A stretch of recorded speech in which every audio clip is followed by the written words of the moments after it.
Have you ever stopped to think about how we build something massive, like a power grid for a whole country?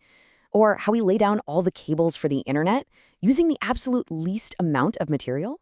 I mean, it's a giant puzzle, right, with trillions of dollars on the line. Well, it turns out the solution comes from this surprisingly simple and honestly beautiful idea, finding something called the minimum spanning tree. And look, this isn't just some abstract puzzle for mathematicians. This is the exact challenge a city planner faces when they're laying out water pipes. It's what a telecom company deals with rolling out a 5G network. It's even what AI uses to design the circuits on a tiny microchip. The goal is always, always the same. Connect everything for the lowest possible cost. So, okay, let's boil it all down to one essential question. If you have a bunch of different points you need to connect, what is the absolute rock bottom, cheapest way to link them all up into a single network? Just take a look at this map. Every single one of those pins needs to be connected to the network. Now, your gut might tell you, okay, connect the closest points first, right? Or maybe you'd start from the center and kind of work your way out. But how can you be 100% sure that your strategy is actually the cheapest in the end? For that, we need to speak a slightly different language.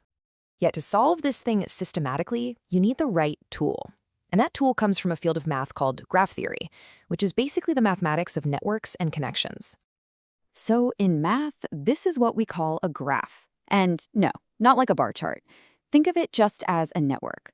The points are called vertices, and the lines that connect them are edges.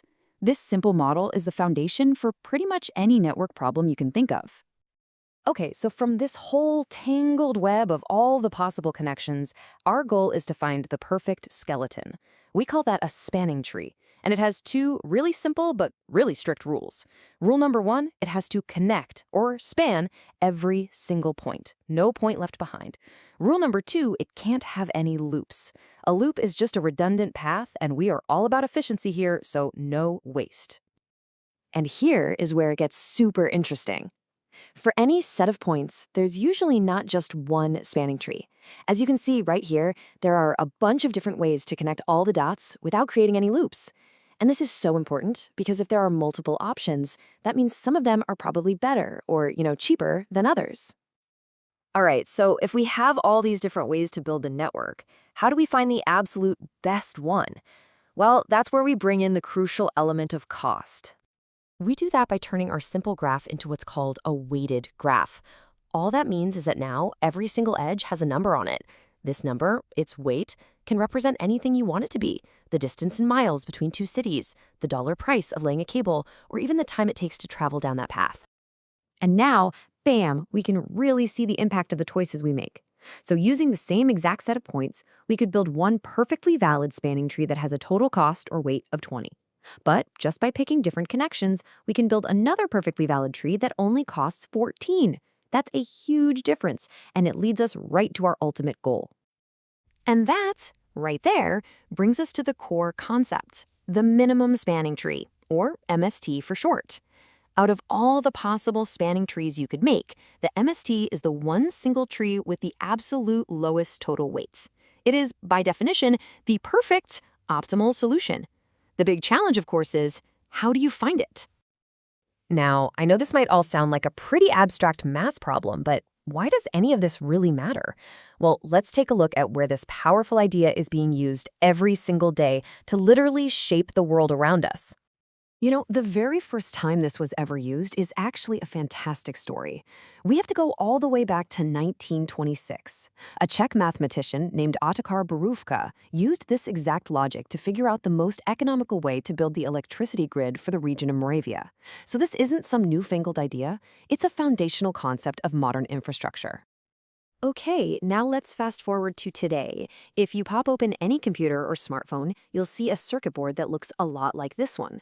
The design of these boards actually uses minimum spanning trees to find the most efficient wiring path to connect all those little components, which minimizes material cost and makes everything less complex. And of course, there's the internet itself. I mean, the very thing you're probably using to watch this. When different local networks need to connect to each other, they use this exact logic to find the most efficient paths. It's what stops data from getting stuck in endless loops and makes sure the whole system runs smoothly and quickly. So we get the problem, and we know what the goal is. But how in the world does a computer actually sift through all the millions of possibilities to find that one perfect minimum tree? Well, the answer is a surprisingly simple and really elegant algorithm. The strategy is called a greedy algorithm. And it's called greedy because at every single stage of building the network, it just makes the best possible choice for right now, without worrying about the big picture down the road. It just grabs the best deal in front of it. One of the most famous of these is called Prim's algorithm. The logic is just beautiful in its simplicity.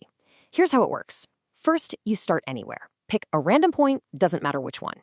Then, from there, you look at all the connections leading out from the point, or points you've already picked.